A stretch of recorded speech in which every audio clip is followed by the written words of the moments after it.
Hello and welcome to FMC. I am Jeremy. That is SP3. It is Tuesday, February 6th. And SP3, we are just 2 days away from the NBA trade deadline, where LeBron James is clearly going to get moved to the Los Angeles Lakers. How you doing, buddy? Are you sad that it's the end of the LeBron James era in Los Angeles? You said he's moving to the Los Angeles Lakers. So yes, Oh, he's sorry, he's moving from the he's Los Angeles moving Lakers. from the Los Angeles Bad Lakers with to words. the Los Angeles Lakers. So I agree. Yes, it's going to be a great trade deadline for the Los Angeles Lakers, making the great acquisition of LeBron James again.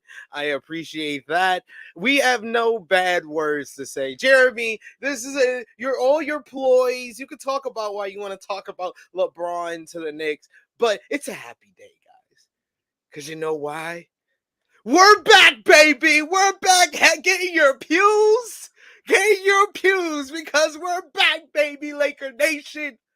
3-game winning streak on the road. Prime time against the New York Knicks, the hottest team in the NBA. 9-game winning streak. You know, Madison Square Garden, where I'm at in the Bronx, I could hear them. I could hear them for 34th Street and 8th Avenue in Madison Square Garden. They were that loud. But it wasn't just Knicks fans. Because whether y'all believe it or not, the Laker Nation is everywhere. The Laker Nation is heavy in New York. I am the captain. I am the pastor. I am the leader. I'm the president of the club of the Laker Nation when it comes here in New York City. And I was not there in Madison Square Garden, but I heard it. I felt like I was there. I had my big screen on and I heard the vibrations from Madison Square Garden. I felt the spirit. And what really happened is what I had to do. I had to get home to spend time with my kids. But I did go to Madison Square Garden before the game started. And I was in the Laker locker room. And I saw him. And you know what him did? He went to the whole entire locker room. Because whether y'all know it or not, LeBron James, Anthony Davis weren't there, and they weren't there for the game before in the Boston Garden, in TD Garden, and he told me about the speech he gave to the people because there was no AD, there was no LeBron. So he told me, he was like, so I went to the team in the locker room and I spoke to them. And you know what he said to them, Jeremy? What did he say, SP3? I'm not afraid. I'm not afraid to take a stand, Everybody, come take my hand, we'll take this walk together through the storm, whatever weather, cold or warm. Just tell me, you're not alone. Holla if you feel like you've been down the same road. And I'm just trying to live in this way. So starting today, I'm breaking out of this cage. He had to break out of the cage, Jeremy. The cage of inconsistency. He wasn't consistent on the court. So you know what he did? He went to the TD Garden and he dropped 32 points. 32 points against the number one team in the Eastern Conference. So then I was in the locker room talking to, him and then LeBron James and Anthony Davis walked in. And they said, I've been hearing all around New York City. The New York Knicks is the hottest team in the league. They don't know about us. They've been saying we inconsistent. I've been watching FMC on Tuesdays, and Jeremy been saying I'm inconsistent. So you know what I'm gonna do? I see you, SP3 in the back. I'm about to put in work. We about to all put in work. Him. He said it like me. He was like, him. You gonna put in some work again. Anthony, AD, put in some work in like the first quarter. We know you don't score after that, but then you just played the defense. And he played the defense. He shut down the New York Knicks 9 minutes straight in the points. No points for the hottest team in the NBA. 9-game winning streak. We back, baby. We back. Good. I'm perfect. I'm good. Congratulations on moving up to the 8th seed. You've secured a great play-in spot. No, we're still in life. We're still in life. We're still in the playing. Still in the playing. But we beat the hottest team in the NBA. That's all I know. That was it. Look, that was a good win. That was a good win on Saturday night against the Knicks. It was a good win against the Celtics, who I told you, Jason Tatum. I've been saying it all year, SP3, all year about Jason Tatum. Get this man out of here. Get this man. Get Kobe. Get Rent-A-Kobe. Get Dollar Store, Dollar Tree Kobe out of here. I don't want to hear nothing about this man the entire time. Don't want to hear about it. Don't want to hear about Dollar Store Kobe and his legacy. Anything about it. Jason Tatum, fraud all year. FMC fans have been watching from the very start. Clearly the Aaron brand has not. Knows Jason Tatum, biggest fraud in the league. They know it. They know I've been saying it all year. Get him out of here, SP3. Can't. What was he doing? Couldn't do anything against him, Austin Reeves. Couldn't do anything. I mean, who could on that day? Who could? Couldn't. Yeah, on that day. He went to them and saying not afraid, like the other tough white boy that we know. Come on, man. Like, they was like, oh, he got the spirit of Eminem in him. Oh, man. He had his hoodie on when he came out on the court, when he came for the shoot around. Oh. Like, that's the Austin Reeves that needs to show up all year. That's the Austin Reeves y'all been lacking all year, and why you're where you're at, honestly. Yeah, we need this. We need Austin Reeves to be the third best player. That's what happened over the last couple of games, and that's why we're on a 3-game winning streak. D'Angelo Russell has clearly either he does not care for the trade rumors, or he's trying to show the Lakers, look, if you're going to trade me, I'm going to prove you wrong, because he has been fantastic over the last really couple of weeks. Now, he was great in that game against Boston, like completely in control of the offense, reading the game very well with the assist. Didn't shoot the ball. I mean, shot well from 3, but like, I don't know if he hit a shot outside of a 3-pointer. But he was completely in control of the offense the entire time. Well, that was a good win against Boston. They didn't have LeBron. They didn't have Davis. It was a great win against Boston. It was a great win against the Knicks. And then they took care of business against a terrible Charlotte Hornets team. And they wanted me some money, more importantly. So, hey, man, those margins, those first quarter margins, they paid off. First quarter, second quarter margins made some money yesterday. Thank you, Lakers. I knew you would let me down. I would put any margins on the fourth quarter. I did put margins on the game, and y'all let me down on that. But hey, I got me some money on the first and second quarter. Good. I'm glad the Lakers won you some money. SP3. They're not going to win me any money this year because I bet on them to win the title, and I'm not feeling too great about that. Hey, this is all setting up. They're trading LeBron to the Knicks, though. They're not trading LeBron to the Knicks. Why is this man wearing a Knicks towel? Why is he wearing a Knicks towel after the game? Because that's the one they gave him. He couldn't look at that and be like, "Oh, maybe I shouldn't wear this." Nope. That's the towel that they supplied. Why should he have to take he off couldn't the put it towel? on the other way so the Knicks logo wasn't showing? Looked like a friggin' Superman cape on him. He put his Knicks logo on. Well, you gonna come for one season to play with Jalen Brunson? The Knicks can't get Bronny. That's the only reason. He said the only way he will leave the Lakers is to go play with Bronny, which is fine with me. I don't know where Bronny's gonna get drafted anyway. No idea. I think like Portland. No, Portland has too many guards. So they draft him. I think one team, if he falls out of the first round, some team in the second round is just gonna take him. Of like, hey, maybe we can lure LeBron here. So what round do you think he's gonna? You think he's gonna be a second round pick? I have no idea. I'm not gonna pretend like I'm some type of draft expert and have seen the kid play. Like I don't. Well, I don't recall. Louis watches that stuff. Yeah, Louis might have a better idea than we do, but yeah, I can't say I've watched him like play at all and how that's actually going to like translate to the NBA. Yeah, I can look up where experts, because I know years ago when he was like 16, he was like the people thought he was going to be like an early round first rounder. So I would be interested to find out if he like dropped out of that.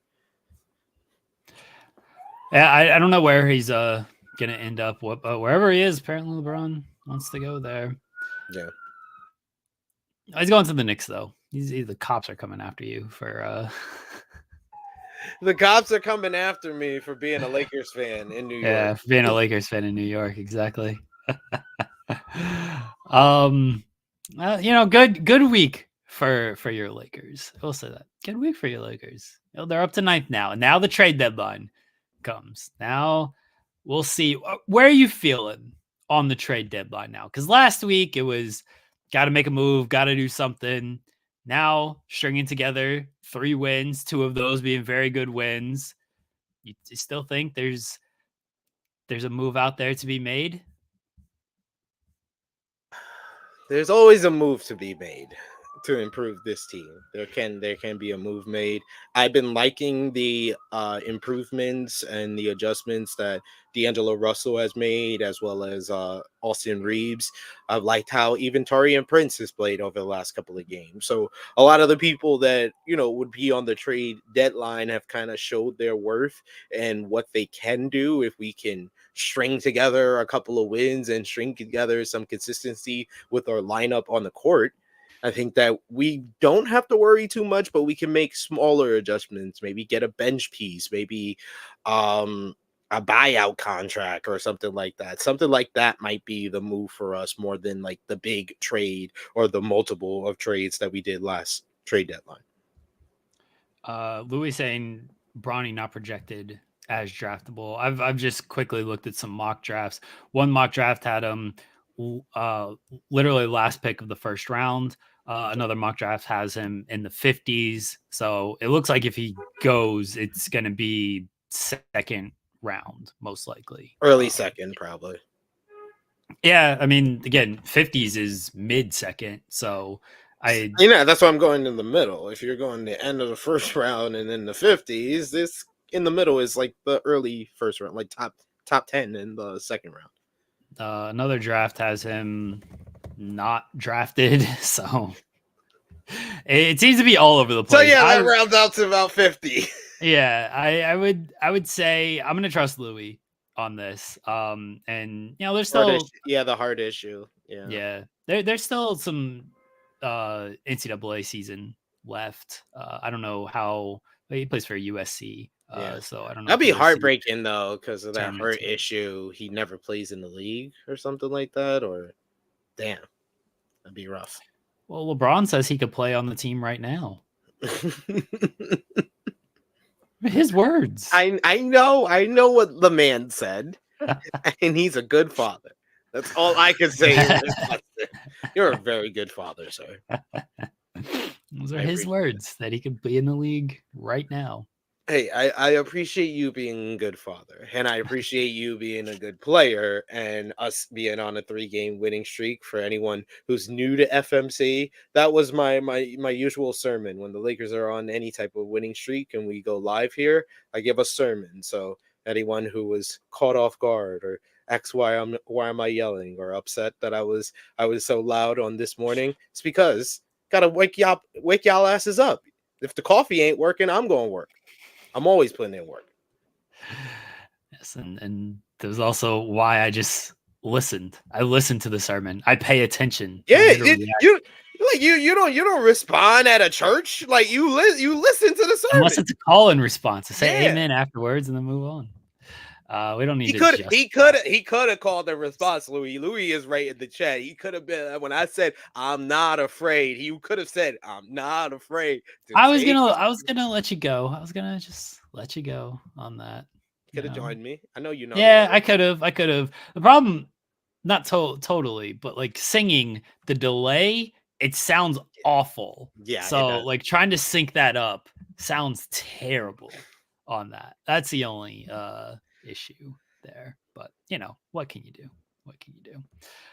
Hey, we have a karaoke song if you come to Greensboro. We do. There you go. We do. We'll figure out something. If I end up showing up in Greensboro, I'm not sure yet. Trying to figure it all out still. All right. I don't know what the Lakers are gonna do at the deadline. D'Angelo Russell's made it really tough to trade him. Austin Reeves, I don't think they want to trade him. No. You got to give up one of those two guys if you are trying to seriously get Dejounte Murray. Zach LaVine's now out, like literally out for the season. So they're not going to trade for Zach LaVine for this season. And they obviously want to make moves for this season. They don't care about the offseason. They don't care about next season. So, but if you want Murray, you got to give up Russell or Reeves. And I don't know if maybe now they don't want to do that. Like, I understand the want to trade D'Angelo Russell, but it's also just be careful of trading a guy who knows the system, has a rapport with the team, seems like he's earned LeBron's trust, seems like he's earned the coach's trust, and then bringing in a new guy, trying to fit him in tail end of the season there. Especially like Russell Westbrook, trading him last year for Russell, different story because Russ wasn't fit. It didn't gel. Russell is it's gelling, at least right now. It hasn't for a portion of the season, but he's turned things around. So maybe they do a marginal move. I don't know if they have the greatest offer in the world for a marginal move compared to other teams.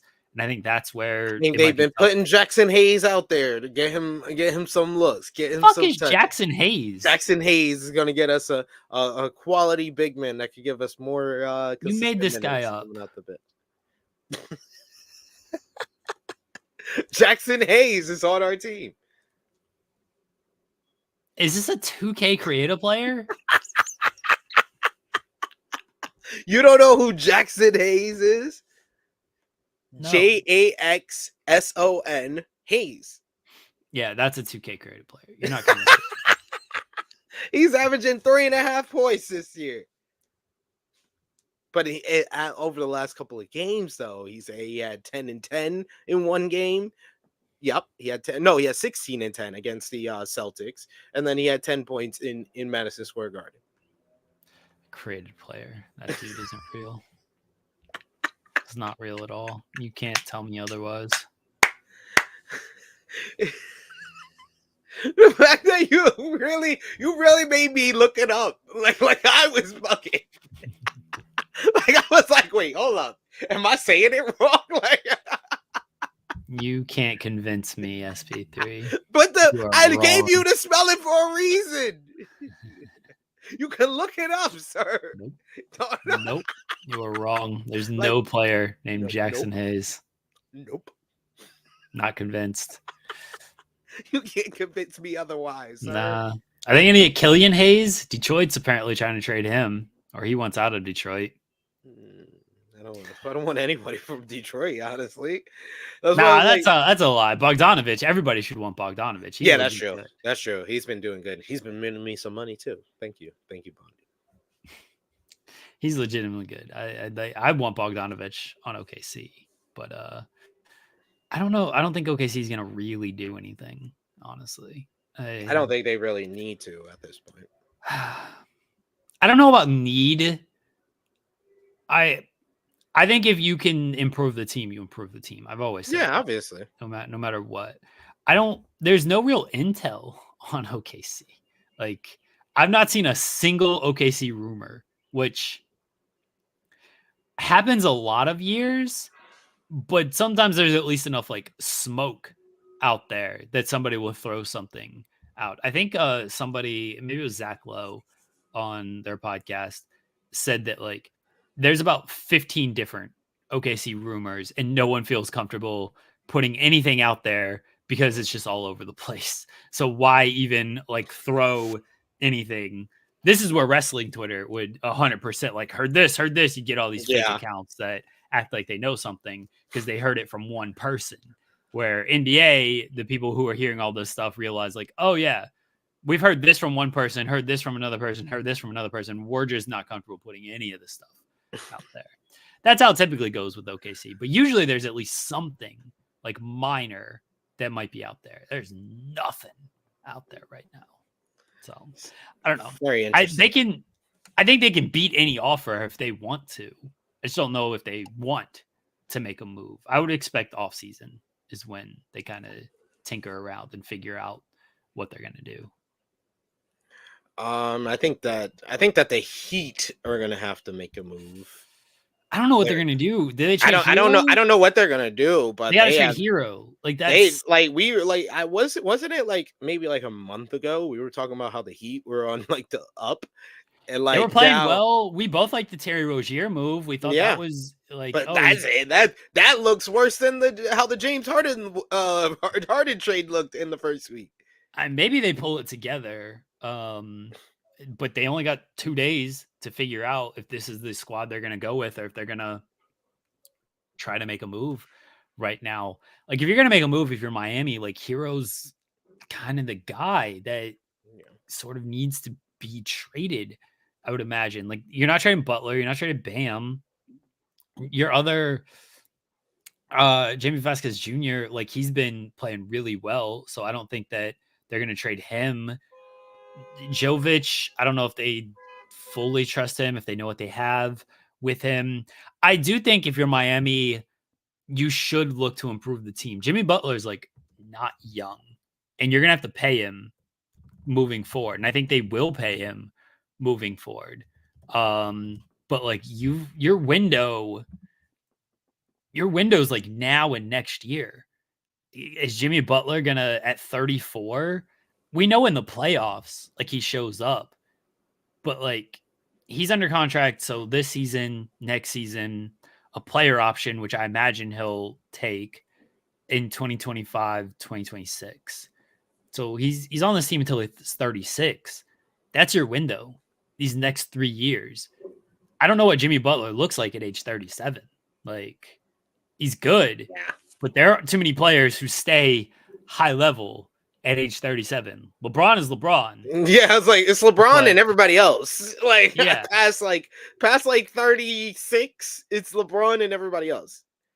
Like they're good players can like Chris Paul still, I mean, he's hurt right now as he always is, but like Chris Paul is still a serviceable player at his age, but you're not building a team around Chris Paul. Steph Curry, I mean, you're building a team around Steph Curry, but Steph Curry's a little bit younger. Yeah, he's Curry's 35. He's 35, yeah. That shooting just doesn't age though. Yeah, shooting doesn't age. It's a fountain of youth. So he'll be good for like a next couple of years I think. But I think that another team that has to make a move outside of I think the top two teams that have to make a move in the Eastern Conference is the Heat and the 76ers. Well, Trey, we'll get to the Sixers here in a second. Trey says, what move can we make? I think Hero's the only thing that's like that you do, but I don't know who you get. Like, do you trade Hero for Murray? I don't know if Atlanta does that. Maybe Atlanta would do that. And some pick, maybe a draft pick in there as well. You got to give up you probably got to give up a pick. Murray's a better player than Hero. Yeah. I'm not super high on Murray this season overall. I like it. Trey says, who wants Hero? That was my argument when they were in the offseason, when it was Hero for Lillard. And people like SP3 were trying to convince me, you got it. This is the trade. This is the trade. This is the trade. That was nobody wants Hero. Exactly. That's my entire argument. I don't know who wants Hero. I think Levine would have been the move, but Levine is hurt now. So you're not trading for him now. Like, I don't know who wants Hero. I truly don't. I think Hero has value. but you're committing a lot of money to a guy who is a specialized player. I don't know if he's a he's not a number one option. I don't really think he's a number two option. He's not even proven to be a great number three right now. Like Miami's better with him off the court. So it's he has value, but no one wants him. That's kind of you the think issue. the Bulls would trade DeRozan? They're completely blowing it up since you don't have Zach LaVine as a trade piece. You know what? What's DeRozan's contract? Hold on. DeRozan, he's a free agent at the end of the season. He's 34. Yeah, this is the last chance for them. They legitimately, if they can move DeRozan, they should. Yeah. They should move DeRozan if they can, because I don't. You're probably going to lose him. And I'm not saying that for Miami because I feel like DeRozan and Jimmy Butler are too similar. I don't know how that would work on the same team. I'd like it better than Hero and Butler. Yeah, that's true. I'd like it better than that.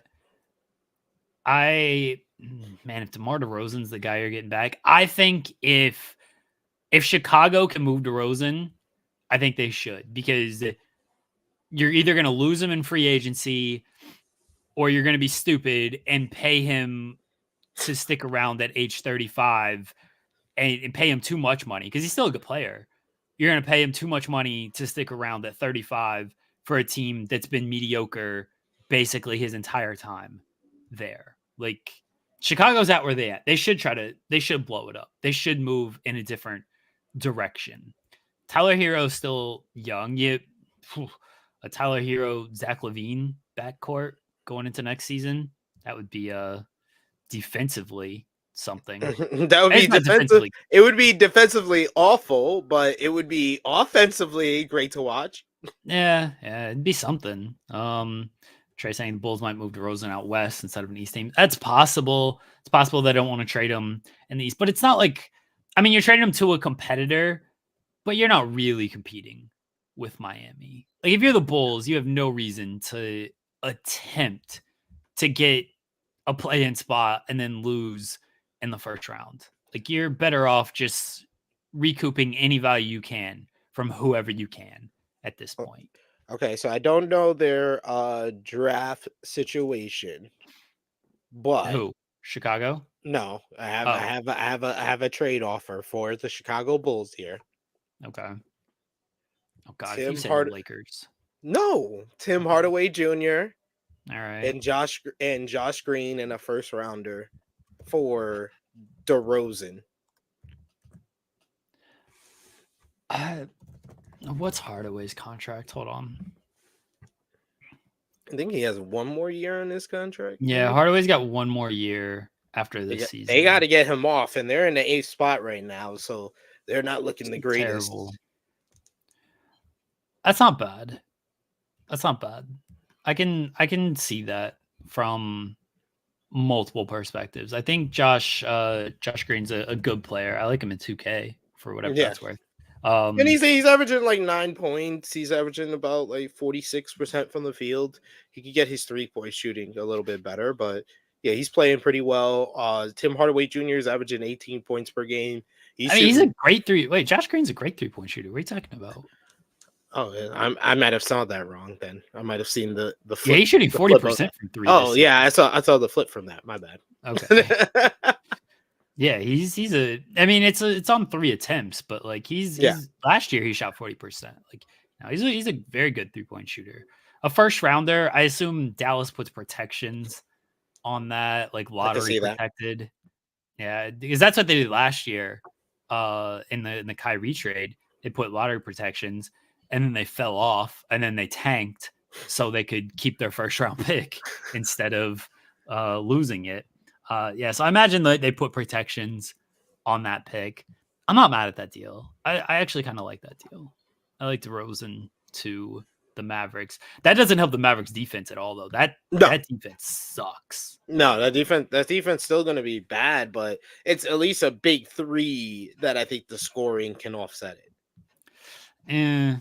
I mean, a little bit, but DeRozan hurts their spacing a little bit too. Like, obviously not a good 3-point shooter, or at least not willing to take too many. Well, he could get in the post. I think that they don't have like outside of like Luka, they don't have a good post scorer. Well, I mean, how many great post scorers are there out there? Like, they don't. Not too many people operate out of the post. Well, like Luka operates up. But yeah, like Derek Lively, he's been hurt. When he's been healthy, he's been good for them. He's just been hurt, and like their defense just isn't good. DeRozan's definitely not helping their defense at all. Louis says DeRozan to Philly for Tobias and picks. Philly. So you mentioned Philly as a team that needs to make a move. It's an interesting team because of the Embiid situation. He's out at least a month right now after the knee. Woj like just tweeted this right before we went on air that he underwent the procedure. He'll be reevaluated in 4 weeks. So reevaluated means out at least 4 weeks, and then after 4 weeks they'll see where he's at. So he's out at least a month right now. What do you do until then? Like they're an okay team without him. They need Maxey to like do everything. Tobias Harris is hit and miss. The rest of the team is fine role players, but everybody slots up one without DeRozan there. So, or without Embiid there. Thumbs up. Leave a thumbs up on the video. Everyone slots up one without Embiid there, and that's asking a lot for a guy like Tobias Harris is a good number 3, not a good number 2. So and then guys got to play more minutes as well. They need to make a move, but what's Tobias Harris is their biggest trade chip. Yeah. Who are you trading Tobias Harris for? Is DeRozan the best option? Is there another? That leaves them a little thin forward wise. Like, yeah, that's giving them a little. I don't know if that's the best trade for them right now, especially with Embiid being out that long. But they don't have like guys that are really and they want to keep flexibility too. Yeah, because I think and DeRozan keeps them that flexibility because he's a free agent. Because I think Tobias Harris is a free agent as well. This is the whole point of like they have another max contract spot potentially this offseason. Yeah, Tobias Harris a free agent at the end of the season. So I think if they trade him, they probably want another expiring in return, or they want a guy who they. So DeRozan does make sense in that part. Yeah, or they want another guy who they do see as a long-term fit because they're going to commit money one way or another. So if you can get that guy now, okay, cool. Because there's no guarantees that a player is going to sign with Philly. I do think it's a tractable destination, but it's also what do players want? Do they want to play with Embiid? Do they want to play with Maxey? Do they trust that Embiid's going to be healthy? Do they like Philly cheesesteaks? These are questions. I don't know what Philly's going to be able to do. Tobias Harris would be their biggest trade chip, but again, I don't think they're committing long-term money, like unless they get the guy they actually want or they get more expiring.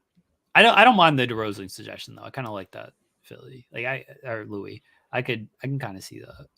I can see that. I can see that for Philly. I could see that for Miami. I could see that for Dallas. So, yeah, I think DeRozan might be an interesting person to look at when we get close, as we get close 2 days away from the trade deadline. Chicago should trade him. I think Chicago should do everything they can to tear this team apart.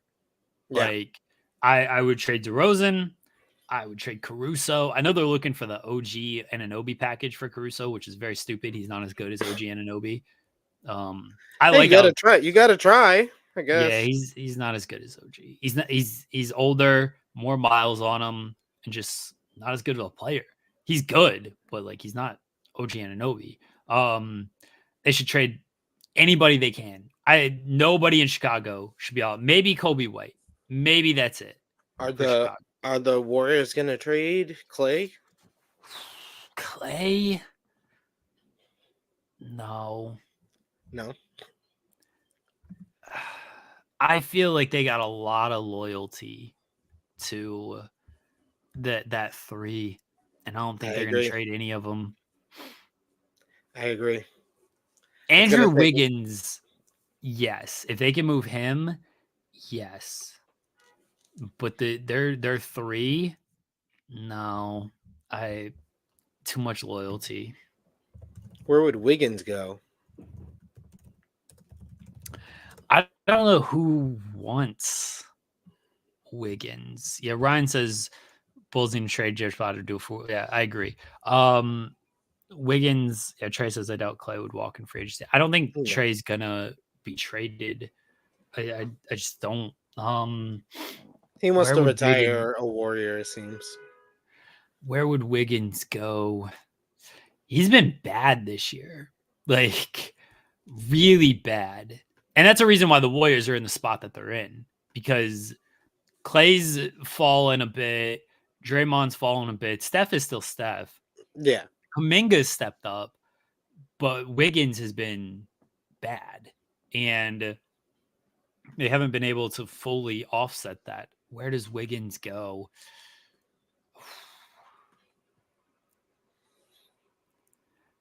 Does Wiggins go to? Yeah, Wiggins doesn't defend, rebound, or shoot anymore, so Detroit would be a fit. Yeah, that would be a fit. That would make sense. Yeah, I don't know any teams that want him anymore. I'll Like, ask Trey. so the Toronto Raptors used to be my little thought for Yeah, everyone says place, Toronto because he's Canadian. But sorry, they already got their Canadian son and RJ Barrett, so they don't need Andrew Wiggins anymore. I'll ask Trey. Would you trade Wiggins for Hero? Wiggins for Hero? Yeah. Two people who can't play defense. You're basically banking on Heat culture to fix Andrew Wiggins. He said no. He said yeah, no. Trey says no. I agree. I don't think that's the move to make. I just don't know. I don't know how attractable Wiggins is. Like, it's a big contract. How many years does he have left on his deal too? Wiggins, yeah, that you're locked into this contract till 2027. Ugh. That wasn't a wise decision. They thought that 1 year was what he was going to give us for the rest. Was going to give us for the rest of the time he had the contract. Nope, Wiggins done showed y'all. Yeah, he got 3 years left on this deal because he's got a player option that he's 100% gonna pick up, because I don't think he's gonna get more, especially if he's on this trajectory. I don't think he's going to get more when he potentially could become a free agent in 2026. Jake saying, I'm dreading having to be excited when Grant Williams is inevitably a Buck. I know the Doc Rivers experiment hasn't been great, Jake. Wolf. That Utah loss was bad. Utah loss was very bad. That's a game you got to win. Yeah. I think I would give it some time. They lost to Utah and they lost to Portland, right? Yeah, they lost to Portland. That wasn't a good loss either. That wasn't a good loss either. Those are two bad losses. I would try to say give it time, and just that it's a new coach coming in mid-season, learning personnel, learning schemes, and everything. And it's Doc Rivers. Man, you got Portland, like, that was their finals. Dame coming back. That was the finals for Portland. So Utah was back-to-back, no Lopez Middleton. Yeah. Like, yes, but you were also up like 15 in the fourth quarter. And so, like, that's a game that you just should have won based on how it played out. Like, if you just lost to Utah, close game, things faded in the end, you lost, like, all right, fine. But, like, the way that played out is a game that you should have like won that one. Portland, but that was again Portland's finals. So yeah, minus 26 in the fourth, like against Utah. Yeah. Oof. See, the way it played out is the heartbreaking part of that, more than the loss itself. Because you can forgive the loss if, again, it's just like close game, faded in the fourth. Fine. And that makes sense to fade when it's a second of a back-to-back. Back-to-back, and you're missing your third and fourth best player. Like, yeah, makes sense. But being up and then fading that much, that's a tough one. And the Lakers were close to doing that yesterday, so I totally understand. Yeah, it was I hope the best for you, Jake, because I do like the Bucks. I like Giannis. It's tough for me to root for a Doc Rivers team, though. I like watching Doc Rivers fail. It's funny. Yeah, it's like too consistent, and it just really warms the heart. It warms the heart because Doc Rivers deserves this. I want to be fair to Dame. Dame is going through a divorce. That I know, like we like to. He says it's tough for me to root for a Doc Rivers team. I know we like to make it just seem like, oh, when these guys step on the court, they're basketball players. Nothing else matters. It's very easy to do that.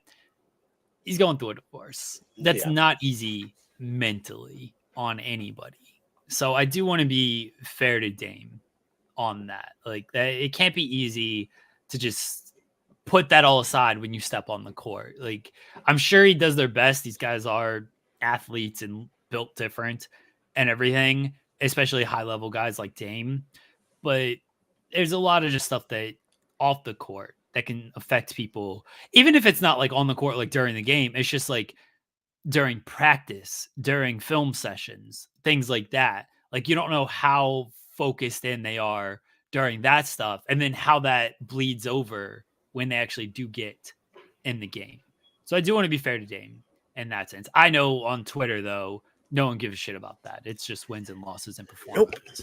Nope. They don't care about any of that. And yeah, you're totally right. It can be like mentally distracting. You have a high level position with your job that it's a high profile as well, where all this attention is on you, and you have to kind of just focus on the game, focus on interview, focus on this, focus on the practice, focus on the game plan for the next game. Then you have this and that and this and the third, and then when you have the time to get away from all of that, you have to think about a divorce. Like, that is very rough to deal with. So yeah, we got to always remember that these are actual human beings that have lives outside of what they do between those lines.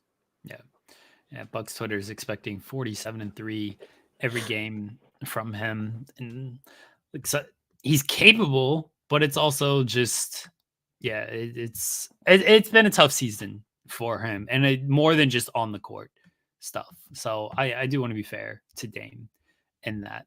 Of course, again, like once he steps on the court, no one really cares. And in the playoffs, really no one's going to care. No. It's just going to be, all right, what have you done? What can you do for me in the playoffs, Dame? And if he has a bad game in the playoffs, no one's going to care. They're just going to talk about his bad game in the playoffs. So, guys, we are going to do a trade deadline show on Thursday. Either 2 or 2:30, and then we'll do probably till about 3:30, 3:45. The trade deadline's at 3. I wanted to start a little bit early to kind of talk about trades as they come in, recap the day as it happens. So even if SP3 has other commitments, so even if he is not around immediately at like 2, I'll try to be around and just kind of talk through the early trades. Look, if nothing happens by 2:00, then we just won't do anything. But I think it's going to be active enough. It's always active-ish because players are teams are just looking to make moves. Like, whether it's to set up for the offseason, whether it's to get in position for next season. I just don't expect Kevin Durant size trade like we got last season. Well, I mean, that didn't even happen deadline day. That happened like two nights before. That is true. Like, I think we were able to do a show after that. I think. No, I had to travel Oh yeah. Yeah, I did travel last year. I remember I was driving to North Carolina like deadline day. So all I was doing was like listening to NBA radio of like what trades are being made, And of course the Thunder did nothing because which I expect more or less this year, them to do nothing. Yeah, we need Rob Wilkins to work on a breaking trade bumper for us to be like trade. I mean, we have that horn sound. It just okay. Do on Thursday whenever there's a trade that goes down. yeah, we can play that for any trade that happens during the show while we're live. There you go. So yeah, we are planning to do a trade deadline show. If you are here for the Too Hot to Handle playthrough mobile, unfortunately, our pal Share Delaware was a real job that they clearly do not understand the importance of the Too Hot to Handle voiceovers. So she's not going to be able to join us. So we're not going to be able to play. So disappointing. But like I did last week, I ran the show last week, guys. I was very proud of myself with last week where I was the main host. I was in the one chair, even though Jeremy didn't switch our screens and switch the graphics over, even though that's not possible. But but yes, I was in the one chair, so I will let you guys know that no, he is not. We are not signing off for the show just yet because, like you see in the headline, we will do once again, and we were the only place that will be doing the NBA All-Star Draft this season because there's no NBA All-Star Draft like we've seen over the last couple of seasons. They're now going back to East versus West, which I, for one, think is a good decision. I think that format can get old if they do it every single year. They should switch it up from year to year. I think it freshens up the All-Star. But we are not cowards here. We are gonna do an All-Star draft, and of course, we will end the show with our top 5 and bottom 5 for the week because we do that every week here on FMC. So, which one do you want to do first? Let's end with the draft. Let's do top 5, bottom 5. You can start with your top 5. All right, you guys ready? Mine are always the same. The same 5 teams suck, and the Thunder won this week, so I can't do a bit. The only difference from week to week is if the Thunder win. Yeah, that's it. That's the bit of if the Thunder lose, then I'm gonna have them low ranked, but they won. Oh wait, they even beat Denver because Jokic was out. But whatever, I'll take the dub. You chose bottom 5. You could have done top 5 as well. Yeah, but top 5 is boring. No, we could have two. We could have 2 completely different top 5s. What I'm looking for in these teams and in these players, you might not be looking for in these teams and these players. All right, do your number 5 team. Number 5 for me this week in my top 5, coming in at number 5 is the Oklahoma City Thunder. Number 1 in the West, 35-15, winners of 3 straight. Unfortunately, they are not the hottest team in their conference, so that is why they are so low this week. They have multiple times been at my number 1 team, but I still like what I see. We did talk about kind of their faults. You talked about it last week with them making your bottom 5, but they showed improvements over the last 5 games. Getting the wins. They won all their games this week. So. Yeah. No, that's what I said. I give them credit. They beat the Nuggets at that, like you said. They beat the Nuggets, the reigning world champions. So they belong in my top 5. But other teams have been hotter. Bottom team is the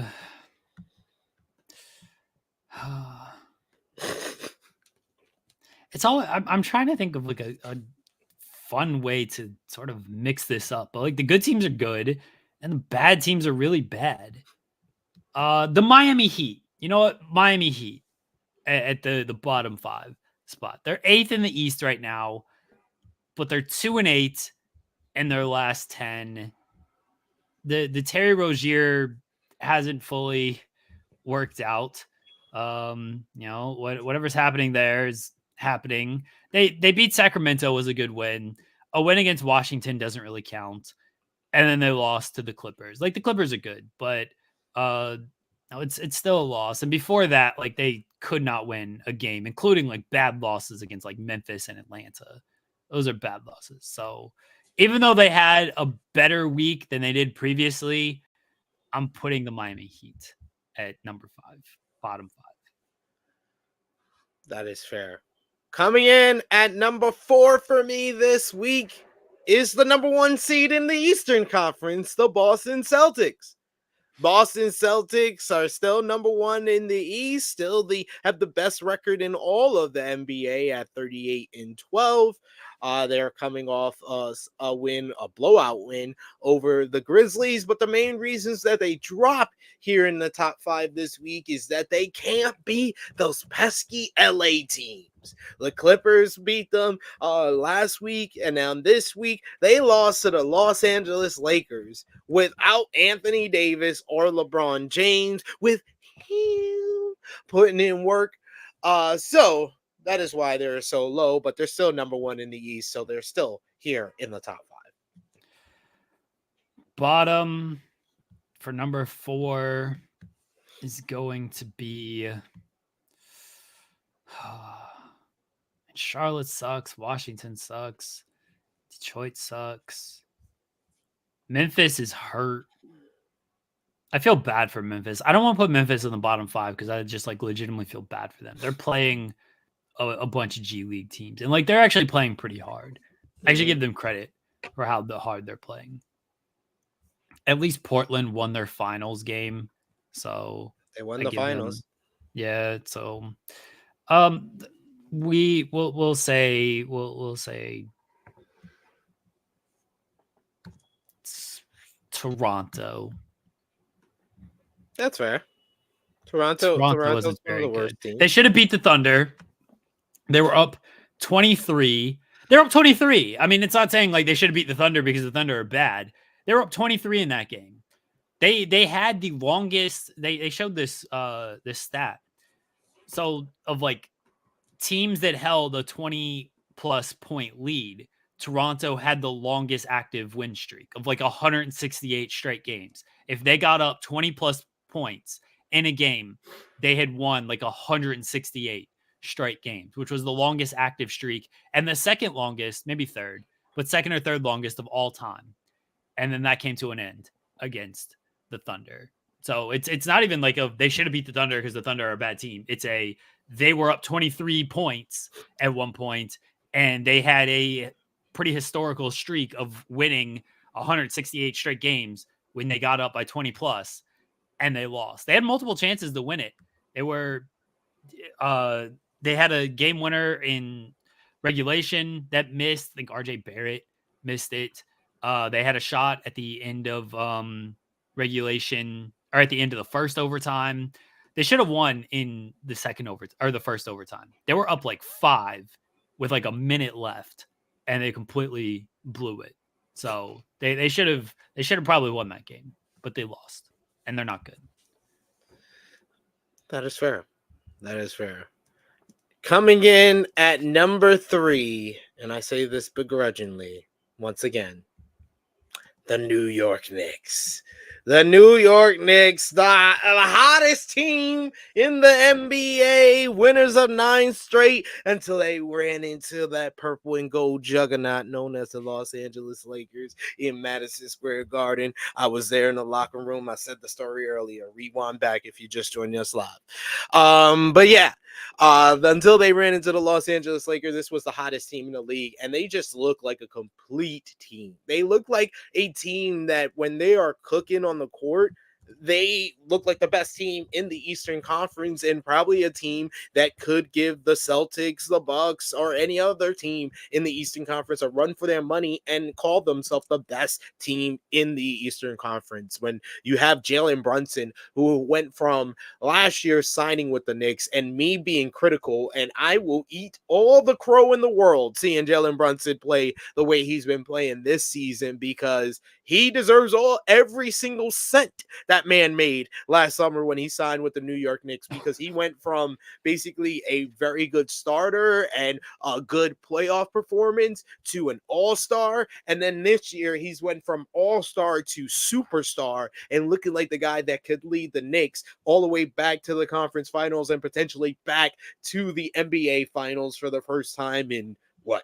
This century, since this century, because they went in 99. That was the last time I remember. But yes, I think that Jalen Brunson is that good. 27 points per game, 6.5 assists, 4 rebounds. OG Anunoby has been an excellent addition to the team. He just gives them so much better defense. They're a Tom Thibodeau team, so already they're going to have great defense. But having OG has really been the glue that's put them together. Julius Randle having a great season. They just got to get these players back on the court, because I think that was the main reason that they lost to the Lakers. Without my bias aside, it was because they were very short-handed. They only came in with 8 players active. So they got to get all these players back that have been out the last couple of games, like OG and Julius Randle. But they are the most complete team, in my opinion, in the Eastern Conference right now. They were shorthanded, and the guys they did have had played like 40 minutes a night for the past 3 games. Like, because one, Tibbs didn't have a choice because they didn't have enough bodies leading up to the game. And 2, Tibbs is going to play everybody 40 minutes a game anyway. Look, I like the Knicks. I told you, start of the year, team that gets OG, that's my pick to win it all. I don't know if the Knicks are going to be that team, but he's making me look pretty smart right now. And the Knicks are making me look pretty smart. So I appreciate that. They're good. They got to get healthy. Randall and OG, who's missed a handful of games here, once they get healthy, they'll be better. Boston's going to win the East unless they completely fall off a cliff. But Boston's going to win the East at this moment. But I have one more Eastern Conference team to get to. Oh, I know who it is. And look, I was high on them to start the year too. You were very high on them. I was gonna give you some love during my soliloquy. Bottom, what is this? 3. Okay, the Charlotte Hornets, they suck. They're 1-9 in their last 10. I don't know what they do well. I know LaMelo's missed a couple of games. I don't know what you want me to say about the Charlotte Hornets. They're awful. They might be the worst team in the league without LaMelo. Like, I know they don't have the worst record. They might be the worst team, though. They're like the most unwatchable team. Like, Detroit kind of plays hard and has guys that are like, Cade Cunningham's fun. Jaden Ivey's fun at times. Bogdanovich. They got Muscala now and Danilo Gallinari. Just white dudes shooting threes. It's always, just a bunch of white dudes out there jacking up a bunch of threes. Fun offense. Charlotte's just not even fun. They're just like, here's another Charlotte game where they're going to lose by 20 points. It's bad. Yeah, it's not fun. It's not fun to watch the Charlotte Hornets right now. It's not a good time. All right, I teased it. That's what we call a hook, ladies and gentlemen, to keep y'all into this top 5. Brandon Miller is good. Sorry, SP3. I do like Brandon Miller. He's playing very well. Yeah. He's been playing well for them. But coming in at number 2 for me this week on February 6th, 2024, the Cleveland Cavaliers, number 2 in the Eastern Conference, the hottest team now. Now since the Knicks lost to the Lakers and they're injured, the hottest team in the NBA right now is the Cleveland, or the hottest team in the Eastern Conference is the Cleveland Cavaliers, winners of 6 straight. They've been on a roll, and a lot of it is down to kind of like both of us were high on this team over the last 2 seasons. I was high after the Donovan Mitchell trade last season, and I really felt let down by their performance against the New York Knicks in the playoffs last season, so I wasn't as high on them going into this season. season, but you were high on them and thought they were going to show there's improvement with their chemistry, and that's what they've done. They've really showed chemistry together. They've picked it up on defense. Donovan Mitchell is looking like the leader of this team. He's averaging great numbers, 28 points per game. He's averaging a career high in steals, almost 2 steals per game, really picking it up, being active in the passing lanes and being there on defense. And then their big men up front, Jared Allen has really been like dominant. He's like an automatic double-double every single night, 16 and 11 nearly every single night. He's putting up 10 rebounds. His points can go off sometime, but he's been pretty consistent as of late on his double doubles. And then you got Evan Mobley, who's been improving in his second year. Really hasn't really felt like he's hit that sophomore wall. They've really been picking up, and they're kind of hitting their stride right now. Winners of 9 of their last 10 as well. I was high on Cleveland to start the year. I said Donovan Mitchell was a sleeper MVP candidate. I don't know if he's going to reach MVP levels, but I do think Donovan Mitchell deserves a lot of credit. When Garland went down, he has stepped up, and they were missing Mobley for extended time. They were missing Jared Allen for extended time. Donovan Mitchell really stepped up and carried the team, and he's continued to light it up now that guys are getting healthy as well. I was high on Cleveland. Was very high on Cleveland to start the year. They've been up and down throughout, but certainly this last month, they've really turned it around. And they're number 2 in the East right now. Like they're with Milwaukee kind of falling and with Sixers fell. The Sixers getting banged up. Like Cleveland has climbed up to number 2. And then we don't know when the Knicks are going to get healthy. So they could, make some hayway as far as like cementing themselves in that number 2 spot, because that number 2 spot has kind of fluctuated all year. We like 2 weeks ago, it was the Sixers at the number 2 spot. Last week, it was the Bucks. The Knicks looked like they were getting close to the number 2 spot at one point. They were like a half a game out, and now we got Cleveland at the number 2 spot. So I've been high on Cleveland since the start of the year, and I'm glad they are proving me to be genius, as all these teams should strive to do. Bottom at here, we'll go with the Pistons. They're always going to be in the bottom unless, I feel like putting OKC in the bottom. Okay, that is fair. They don't need any other explanation outside of that. And number 1 for me in the top 5. I told y'all they were creeping up. I told you, Jeremy, when they got into the top 5, I was like, it's only going up from here, because they are the hottest team in all of the NBA. The turnaround team of the NBA. The trade that made a difference the most was not Damian Lillard to the Bucks. Wasn't the great offseason of the Los Angeles Lakers. Wasn't all the moves. Wasn't True Holiday to the Boston Celtics. No, the big trade of the season was James Harden to the Los Angeles Clippers. And if I could talk to SP3 from the second or third week of the season, when I was out here clowning them, coming in at number 1 is the Los Angeles Clippers, the hottest team in the NBA, and I think they're going to be number 1 in the Western Conference in a week from now. Like, they are a half a game out. They've won 9 of their last 10. I believe the unbelievable stat is like, I think it's like 32 of their last 35. It's like something ridiculous. They are just have put it all together. Offensively, they are just dominant every other night. You have guys dropping 30 or more, whether it's Kawhi Leonard, who's averaging 24 points, 5 rebounds, 4 assists, 53% from the field, 46% from 3. Paul George is another guy who's putting up 20. He's averaging 23 points per game, 46% from the field, 41% from 3, 5 rebounds, 4 assists. James Harden has been picking up his points per game. Now he's averaging 17 points, 42% from three, 5 rebounds, and 9 assists. And then you got Russell Westbrook, who's just been consistent, just been playing the role. Russell Westbrook. The big problem has been the big solution, who just fills any role that he can for this Clippers team. He's averaging 11 points, 6 rebounds, and 5 assists. It's just unbelievable the turnaround that they have. I got to give credit to them, whether it be like the role players like your Terrence Mann. They just have everybody playing in the right role at the right time. They are cooking. They're on another level right now. And like I said, a half game out from first place in the Western Conference behind the Minnesota Timberwolves, who just missed out on my top 5 this week, and number 5 on my top 5, the Oklahoma City Thunder. But like I said, they're number 1 on my top 5 this week, and I would not be surprised if they're number 1 again, because they will be number 1 in the West, is my prediction for next week.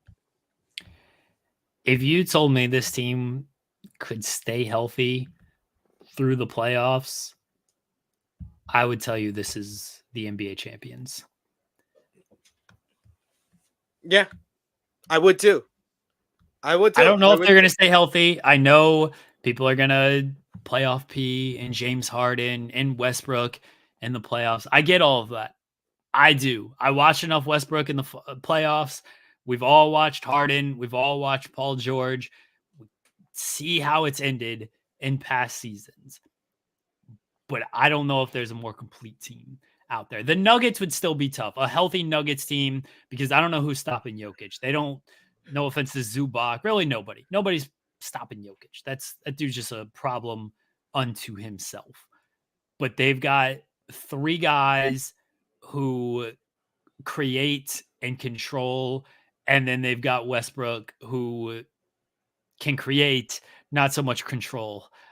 Plays out of control a lot. But he's a good facilitator coming off the bench. Look, he plays very well. He was never the issue, and as part of the Lakers, he was never the issue.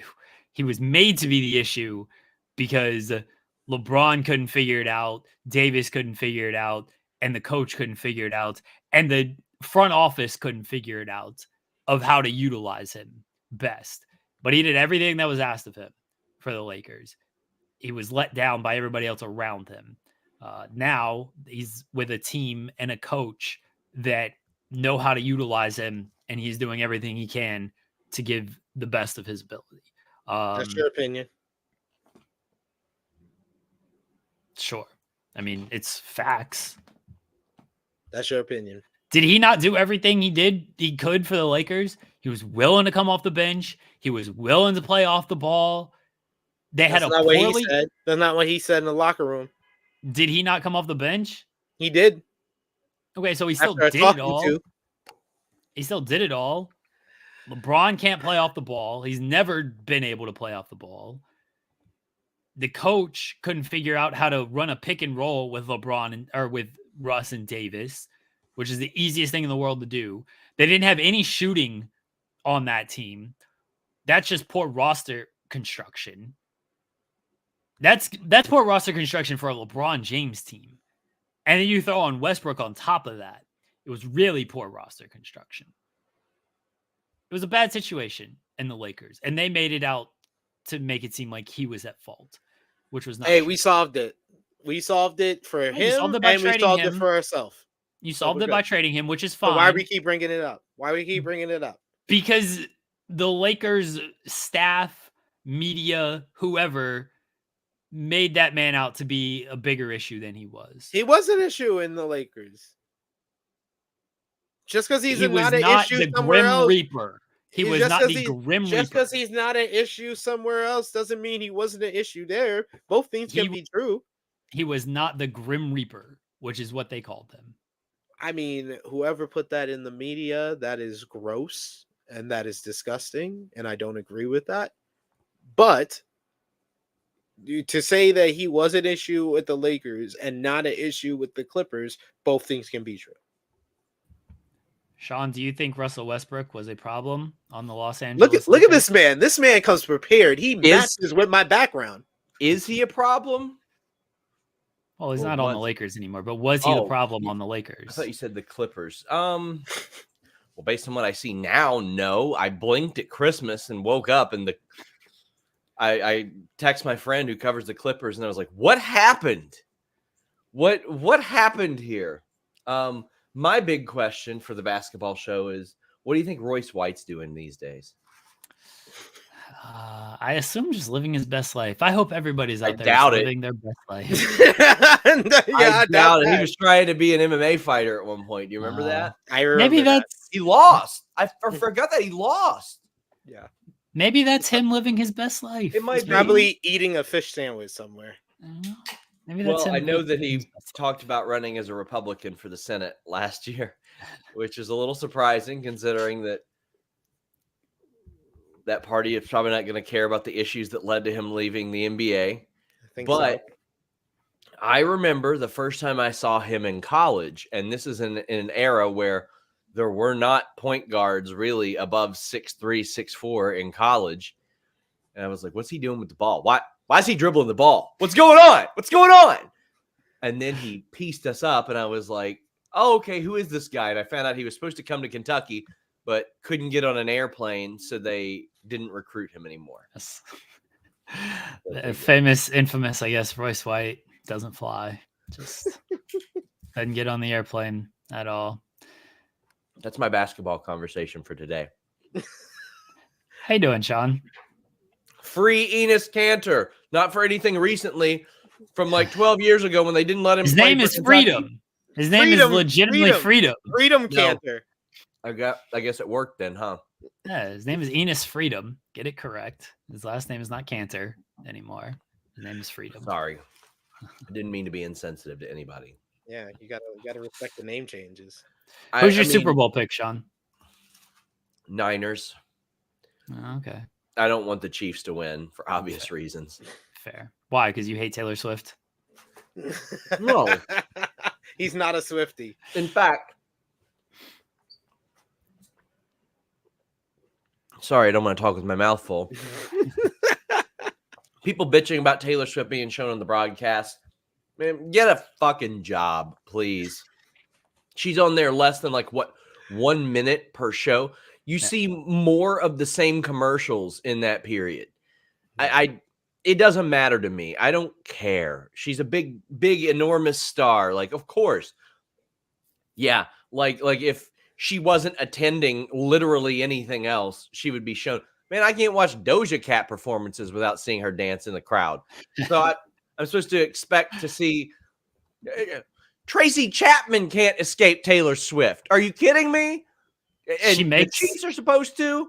Tracy Chapman has put in those years. I hear Taylor Swift might be in the Deadpool 3 movie. I think that's why they had Hugh Jackman and them in her suite at one of the games. That's what they're she's besties. She's besties with Ryan Reynolds and Blake Lively. Yeah. I know that, but Hugh Jackman, they're saying that was like a whole ploy to set it up that she's gonna be in the Deadpool 3 movie. I would love that. Yeah, great. That's like the only comic entity that I watch anymore. I got fatigue from everything else. Surprise! Good guy wins in the end. Hey, Infinity War, the best one because the heel wins. Didn't they retcon that though? No, that's just a second. That's just another movie. That's a completely different movie. I just watch Infinity War. I don't watch it. Didn't they unsnap everything? I just watched Infinity War and it all ended there. That's what it fair. ended for me, you know. The heel wins and he stands off and he stares off. He's like, It's like Roman Reigns at the end of WrestleMania 39. Well, hopefully the heel doesn't win this Sunday and the Niners pick up that Super Bowl win. See you guys later. Bye, Sean. I guess Sean just runs into any show. But I love that he matched with my background. That was excellent. Yeah, That was pretty good. Pretty good. My bottom team, I guess, is we already said Detroit. Are we done? Are we good with top 5, bottom 5? Yeah, no, you got your number 1 to say. Okay. No, it was Detroit. No, I thought Detroit was number 2. Oh, then Washington. Whatever. Okay. Washington. They're bad. Those teams suck. He said whichever one that one, whichever the opposite of what I said. Washington, Detroit, Charlotte are all interchangeable. They're all interchangeable. I'm glad the Pistons are We still. gotta start talking about like movies too on FMC. We gotta get you into like I watching did finish actual movies instead of just Fast and Furious. No, all I watched was Fast and Furious. I did finish the first season of Ted. I did finish. You that. did? Yes. Nice. What did you think? Oh, it was funny. I audibly cackled last night. I watched the finale last night. When John is spoilers alert for anybody. At least the Spurs have Wemby, Louis. Like at least that makes them a little fun. Last night I watched the finale when John is doing his big like I'm a virgin speech during prom, and Ted is like nerd. Oh, I cackled at that. Yo, I was like, this actually works better for me than the movies. Yeah. Like, I really love the first one. The first one is just like genius, but the second one was not as good at all. So like overall, the movies is about like average score or whatever, but it just works. This whole format, the whole story just works better for me, I feel, in like the sitcom format. And like I've seen people comparing it to like early seasons of Family Guy, and it feels like an even better of the early seasons of Family Guy. Like Seth MacFarlane's style of like writing for like comedies works better in a live action sitcom than it even does in like animated to me. That's how good like the format of it is. Like I'm not saying it's like a perfect season. There's stuff I had like complaints of. I feel like the runtime, I feel like if it is a sitcom, it needs to be 30-minute runtime for all the episodes. Like the first episode, it felt long. It felt like it was like 50 minutes and stuff like that. Like you were saying that before, and I rewatched it and I was like, yeah, feels pretty long. But the Halloween episode is great. The episode with the talking truck is great. The Christmas episode, yeah. Yes, Jake is saying the Halloween episode had him dying. That one was fantastic. And so it's Ted. They're both just drunk, and he's like, yeah, I'm just gonna keep doing shots with everybody. And the professor who turns out to be a furry, which was a hilarious twist. I did not. That was a great twist. Yeah, the whole time they're thinking that he's trying to get with the cousin, but no, he's really trying to get with Ted. Yeah, I love the bit of like, because we only see her in the first episode, and then she doesn't pop up again until the I think it was the finale. Sheila, and they're always like, oh, the name, oh no, and Ted's like, you ever thought about like changing your name?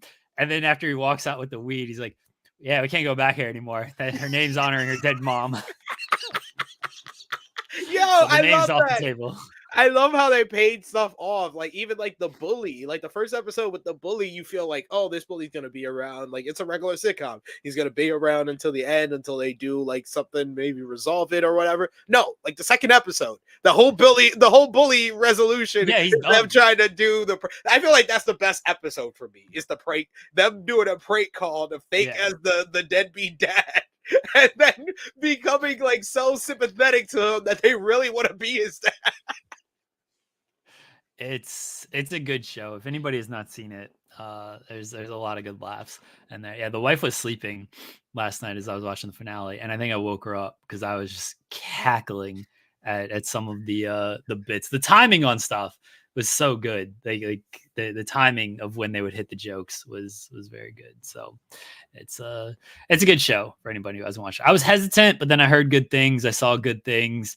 I'm like, all right, I'll give it a shot. When I was sick and had nothing better to do, and then there you go. Turned out to be good. All right, good watch. We got a fantasy draft, the All-Star fantasy draft. So I'm gonna pull up.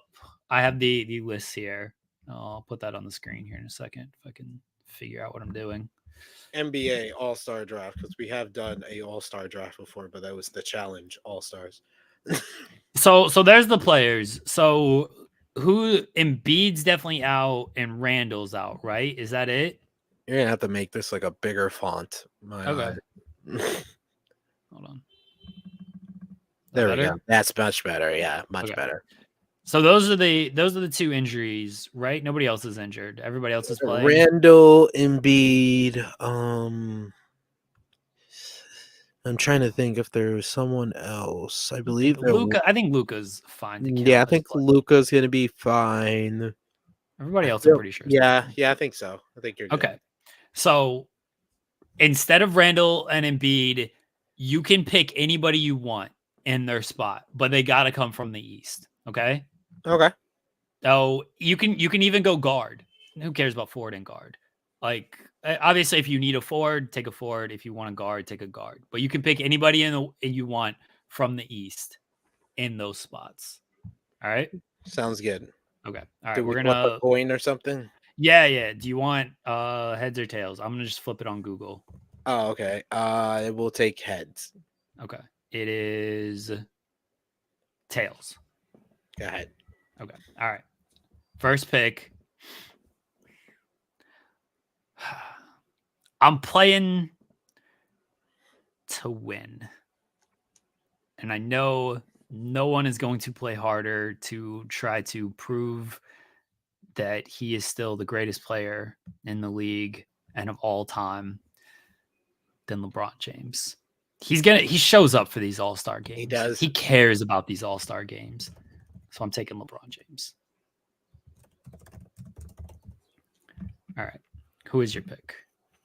That is you can take bench guys first if you want. Like yeah. We're not doing any type of like got to draft starters, got to draft bench. All right, who's your pick? That is fair. Someone else who I think will play enough. Play enough and wants to kind of prove himself as the best player. And if LeBron's going to play hard, he's going to play hard in response. Giannis Antetokounmpo. All right, I don't feel like trying to type Giannis. Yeah, that's fine. All right. I get another guy. I'm going like it's an all-star game. Going older players. He's gonna put up a lot of shots. He's gonna put up a lot of threes. Steph Curry. That is fair. I was thinking the same thing. A guy that's gonna put up shots, that's gonna jack it up from three a lot and hit him. Luka Doncic. We can actually just go. There we go. Okay.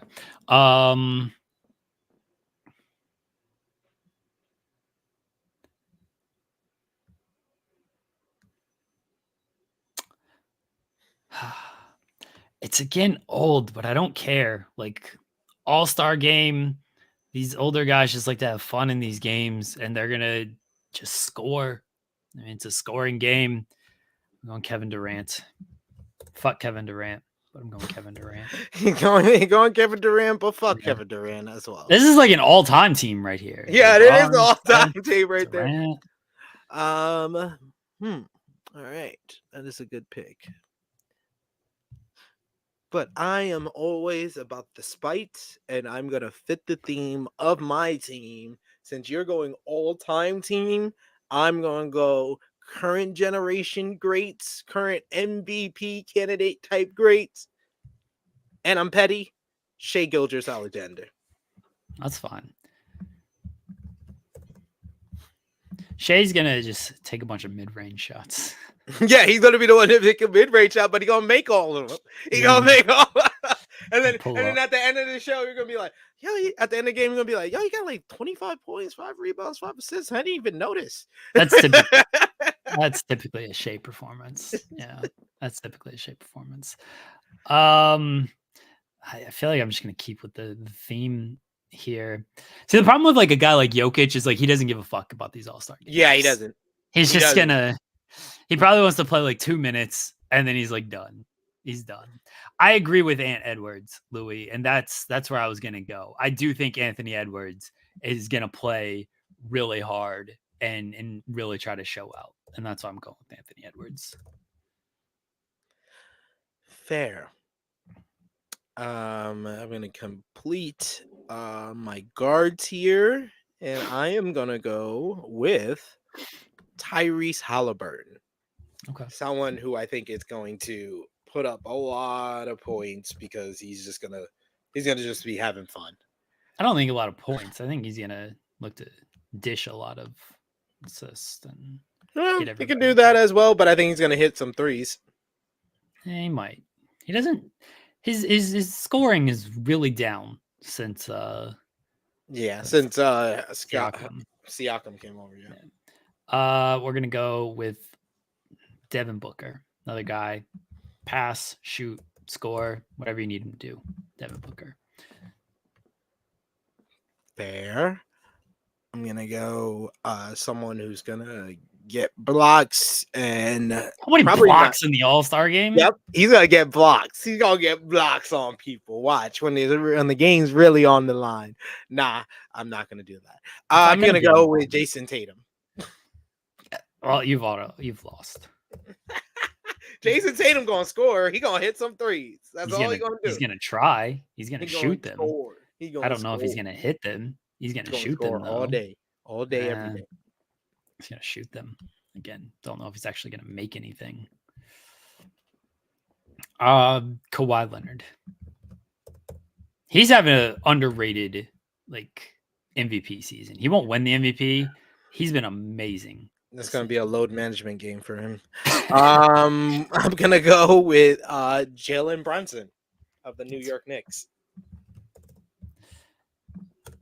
All right, I will take Donovan Mitchell.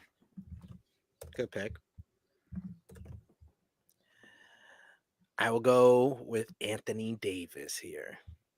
Oh, I was wondering when you're gonna take Davis. I'm taking no bigs.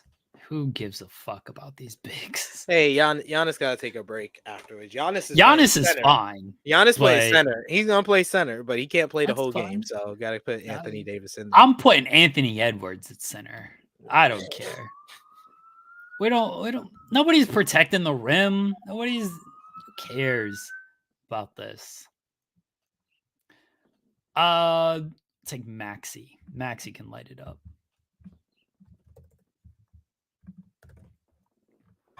I need at least one old man scorer, so Dame Lillard, come on down. All right, now we'll take Jokic. He will at least pass the ball and get others involved and have fun out there for the 2 minutes that he ends up playing.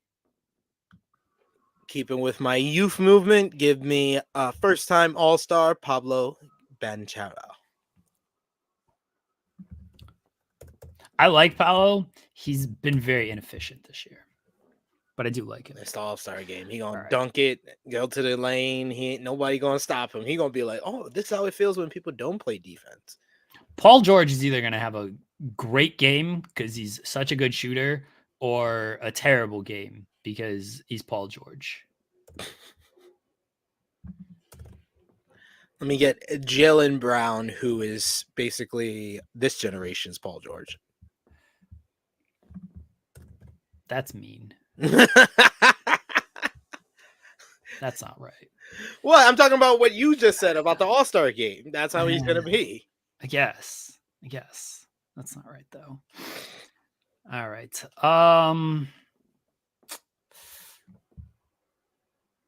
Instead of Joel Embiid, Trae Young.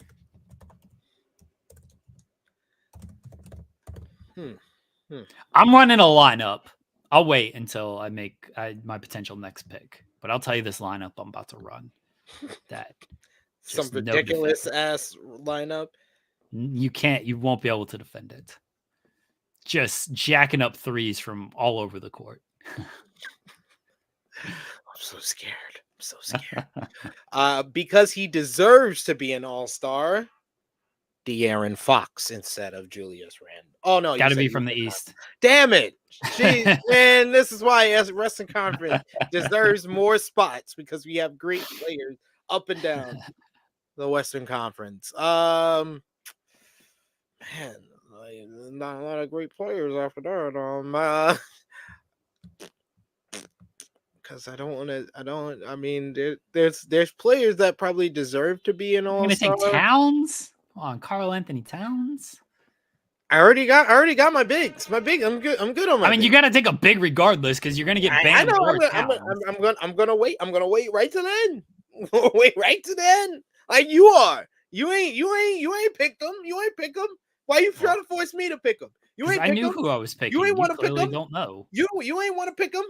So don't force me to pick them. Because I knew who I was picking. Jesus Christ, trying to force me. Trying to force feed me and shit. Damn, you said Eastern Conference. Yep, gotta be East. Hey, I need a big man that can score, that has played well this season. I'm gonna go with Porzingis. I thought you were gonna say Porzingis. Look at you! You just taking the Boston Celtics. You just took the team that lost to the G League Lakers. Hey, I didn't take them. I got Giannis Antetokounmpo, Shai Gilgeous-Alexander, Tyrese Halliburton. What are you talking? Anthony Davis. I will take Karl Anthony Towns because he can shoot from 3. So Let me get Bam out of bottle. All right. I'm running this lineup of Steph, Maxey, Trey, Booker, and Durant. That's my lineup. Maybe Mitchell instead of Durant. Just nothing but guards out there. Nothing but guards. In response to that, I would simply just run. I'm just still laughing at that. Dame Lillard, Shea, Tyrese Halliburton, Luka Doncic, and Giannis. That'd be my lineup in response to that. Cowardly going with a Ford. Put Brunson out there. No, Giannis might run some point on that squad. Oh, Giannis can run the point. All the shooters. Come on, man. And yeah, I'm definitely running Giannis at the point. Then that makes KD gonna have to be out in the lane. Like, nah. I don't have KD. Nope. I'm putting. You said at center. I thought you said KD at center. No, I'm replacing him with Mitchell. Nah, All guards. All guards. I love that answer. That was the answer. All guards, baby. Just taking threes from all over the court. Hell, that's all we're doing. If they even cross, I just swap out Giannis with Jalen Brunson. What are you talking about, man? That's what I said. That's what you should do. He passed We'll run these all guard lineups, and if they even cross the 3-point line, they're benched for the rest of the game. They're not even allowed to cross the 3-point unless it's to get a rebound. That's it. You can't cross your own 3-point line. You take one step inside the arc, done for the game. That's what they should do. Yeah, I know. Ryan's right. You getting smoked out here, man. You got these old men. These old men gonna be having the breath facilitator. Now they care though. See, they care about these All-Star games. They care about these All-Star KD games. care? I don't know about all that. Kevin Durant does care. I don't think he care anymore. I think he does. I don't think Definitely so. think he does. Playing with LeBron too. Playing with Steph again. Steph's like, I don't care anymore, bro. Steph cares. Steph is like, we ain't winning. We ain't gonna win when we come back to play. And so I ain't. No, that's why Steph cares. He's like, shit, I finally got good teammates around me. Better finally got someone who can make a shot out here. Paul George gonna get hurt and stuff. Like, come on, man. Like your team ain't messing with my team. No, we got shooters all over the court. All over the court. The worst shooter on this team. Are you Bam? Bam can't shoot. Man. Bama's playing 2 minutes. Giannis can't shoot. Minutes. Giannis can't shoot. Giannis is the point guard. He's passing, but he can't shoot. He's passing the ball though. Okay. You don't need 5 shooters on the court. You need one guy that can facilitate and shoot out the 4 shooters. He can't create his own shot. That's the issue. He can create his own shot because you're gonna play all these midgets on the court. He just gonna drive the lane. I'll put LeBron on him then. It ain't 3-point only. He will just drive the lane and dunk it on your midgets. That's when who legitimately is the worst shooter on my team. Stat wise, it might be Mitchell Edwards. Mitchell or Edwards, probably. I mean, LeBron's shooting really well from 3 this year. Like it's honestly LeBron if we're talking LeBron. like, but LeBron's shooting. He's shooting 39% from 3 this year though. That's crazy. He's having a really great year from 3. Edwards is at 38.9%. That might be the lowest. The lowest, 38.9%. Oh, Mitchell's at 35. Okay. And Mitchell, he shoot on 9 attempts per game for Mitchell. This would be a fun matchup because it would just be about coaching adjustments. Nothing but shooters. I'm not adjusting nothing. Yeah, you're gonna lose. That's why you're gonna lose. Thank you for accepting you're gonna lose. You don't need to adjust when you're winning. I appreciate you. I appreciate you accepting that you don't need adjustments because you're gonna lose. I accept. Go out there, take all the shots in the world. I appreciate you subsiding, the loss, and appreciate take all the shots in the world. Appreciate you accepting your loss, man. You have good interior defense. You have no point of attack defense. Hey, we got all defense. Everyone except that's also your issue. You got too much defense. Everyone except for Dame Lillard and Luka Doncic can play defense on my team. Again, that's also your issue. Jalen Brunson can't D up. He's short. Jalen Brunson can D up all your midgets. Yes, he can. He's short.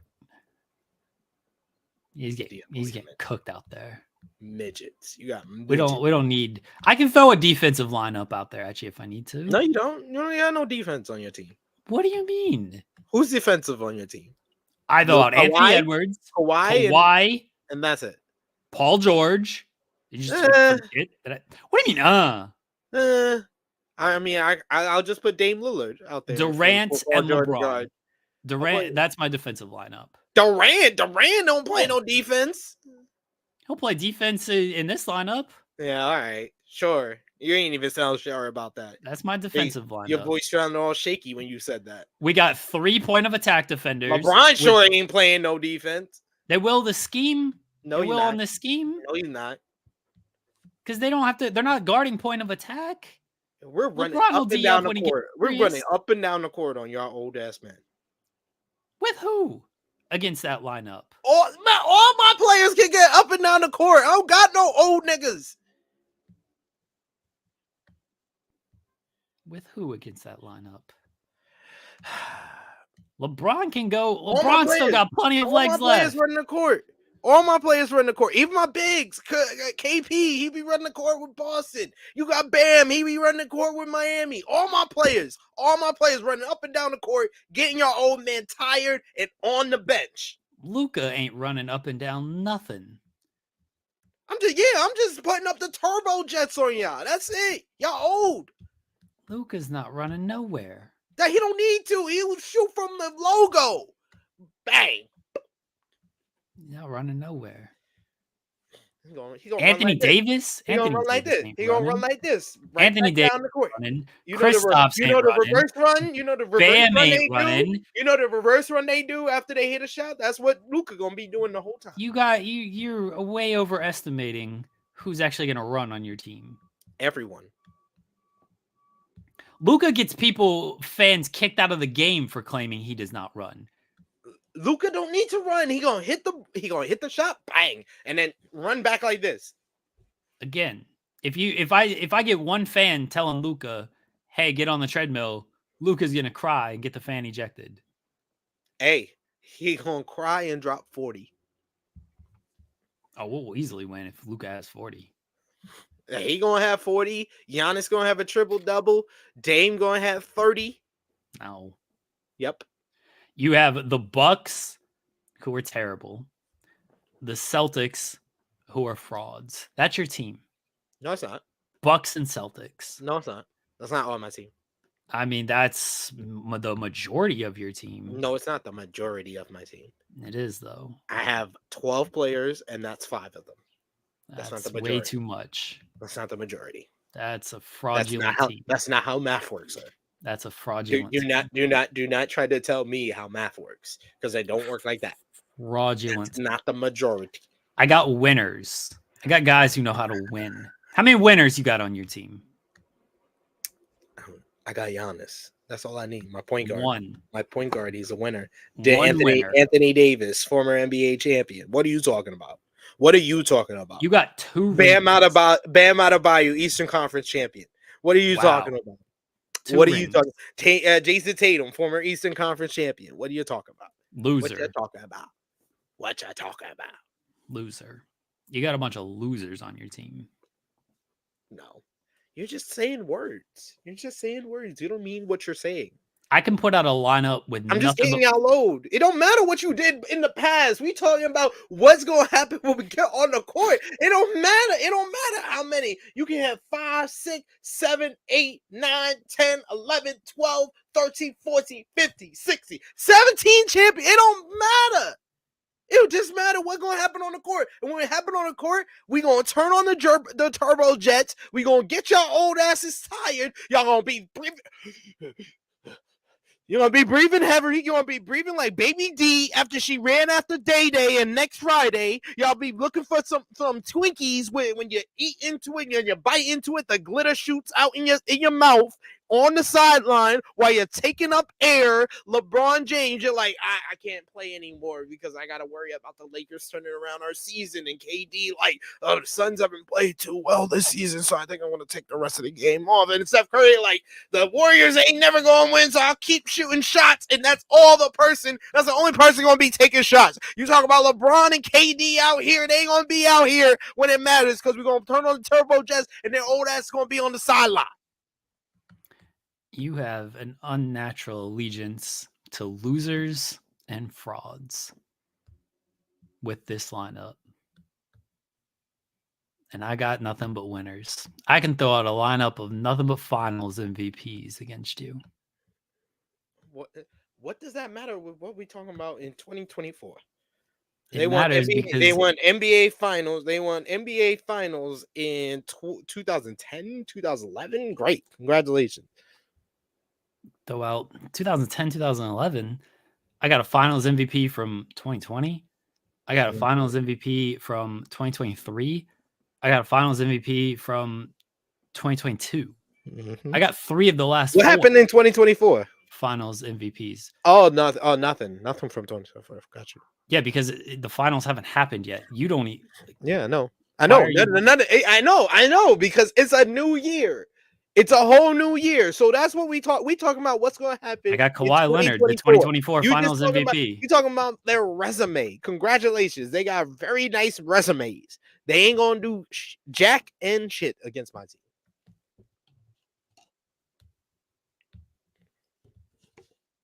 Good luck with Kristaps Porzingis and Bam. Good luck with Trey Young stealing shots from Steph Curry. I will. Trey Young's been great this year. I'm sure him and Steph Curry will have no problems, sharing shots. Sure. There's a lot of shots to go around. It's the All-Star game. I'm sure. And Devin Booker. There's only one ball. Yeah. It's the All-Star game. Yep. Like each team takes like 500 shots in these games. I know. Yeah.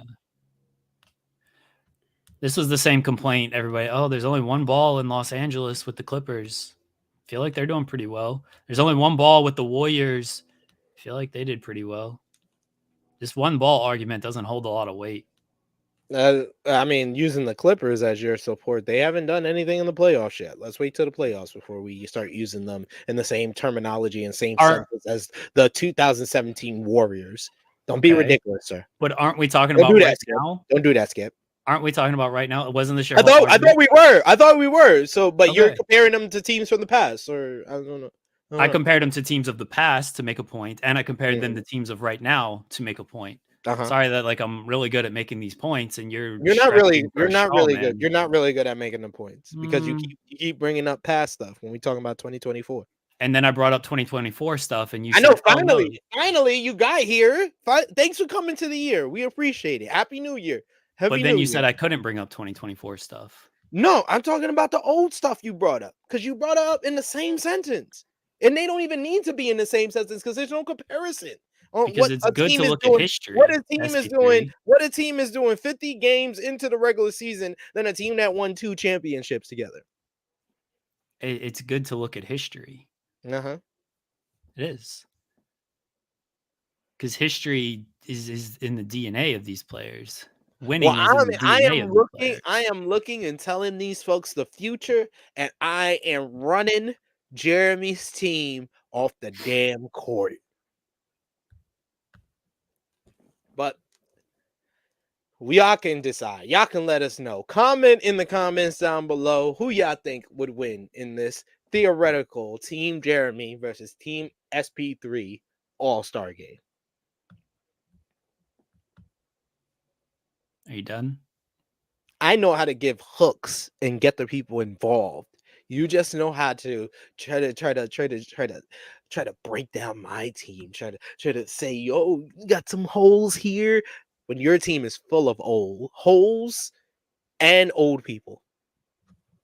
So you It's literally like did the like same thing that I did? a senior citizen's home over there. So you did the same thing I did? No. Thank you, Ryan. Even your own family turning against you. Thank you. The Lambert family in the chat turning against you, saying SP3 winning by 30. Goddamn. You ain't never gonna see no somebody with the last name P3 in the chat saying that you gonna win. Is P3 really your last name? I mean, that's for the people out here. Yes, it is. Oh, the vote's 2-1. No, that's by I'm winning by 30. They just saying they think you gonna win, and Louis biased. It doesn't matter how much you win by. Louis Don't count. Louis don't count. He's been on screen with so us. now you're changing the rules. No, it's 1-1 Why doesn't Louis count? because he's been on screen with us. What? So? He is as biased. Usual, as we've already seen. He's biased against me. As we've seen, SP3 is once again moving the goalpost as he's done this entire argument. No, I have not. Comment down below. Comment in the live chat. Let us know who you think is going to win. Team Jeremy, Team SP3. Jeremy, anything else for this show? The live chat has declared me the winner. No, they have not. It's only when two people who voted. Look at that. There you go. Joseph with it. 3-1. Joseph with it. Voting for the old people. Now it's 3-1. Look at that. Look at that. Louis said it. He admitted that he's biased. It's 2-1. It's still a win. I give you I literally was like, oh, there you go. I'm giving you the win. It's 2-1. You're trying to count people that are clearly have an agenda against me. And that's not fair. That's not fair, sir. I just want to let you know. That's not fair to Flair. Fuck Ric Flair. I agree. Do you have anything to plug? Oh, it's 2-2. Sorry. 2-2. Hey, you can follow me on the Twitter machine at TrueHeelSB3, and I'll be live later today with Romeo for Rated Raw Review, reviewing last night's Monday Night Raw with the latest in the We Want Cody campaign. Good luck to Cody. Best of luck. That is true. Yeah, I didn't understand why Joseph Whitted was voting for you and not me. And then I understood. And then I thought about it. I was like, oh, yeah, you did pick all the Timberwolves. So, yeah, that's probably why. He's Minnesota. He helped me out. I met him in Minnesota. Good people. Joseph Whitted. We appreciate you, Joseph. Thanks for hanging out with us, even if you just came in late. We appreciate it. I don't have anything to plug. We will be. This man's on YouTube every day. He got something to plug. He'll be live here tomorrow, 10 a.m. Eastern Time, with In the Weeds, the best morning radio show out there that's not on radio, that's on wrestling YouTube with him and Joel Pearl. They'll have some guests. They'll talk about hot topics. Maybe Andrew Zarian, Sean Rossap will show up, and 500 of y'all will watch live. It'll be great stuff. And then he'll be back on Friday doing that, and then he'll be on the main channel on Thursday, 9:30 a.m. Eastern Time with the spotlight with Steven, 8:30 a.m. Eastern Time with the, I don't know what time zone I'm in, with Steven Jensen with the spotlight on Thursday. There you go. Jensen's gonna be in a mood on Thursday too. He's gonna be something. I'll let everybody know this on here, because this is a show that the hardcore of the most hardcore fans tune into. Don't know a time yet but scheduled Masha Slamovich for In the Weeds this week. Don't know if that's going to be Wednesday or Friday. Billy Stark scheduled for Friday. So we are hoping to have both of them on the show this week. So there you go, everybody. That's a Scoop. FMC exclusive for all the fans who tune in to FMC and also watch In the Weeds. Masha And then we'll be Slamovich. back here on Thursday as well. We'll be back on Thursday. Yeah, we will do a trade deadline show. SP3 does the plugs better than I do. I just need you to follow me around and just like do all the plugs. I don't like plugging stuff. I appreciate you, SP3. Thanks, buddy. Guys, we'll be back on Thursday with the trade deadline show next week. Hopefully, Shea Delaware will be here. We'll play some more 2 Out to Handle.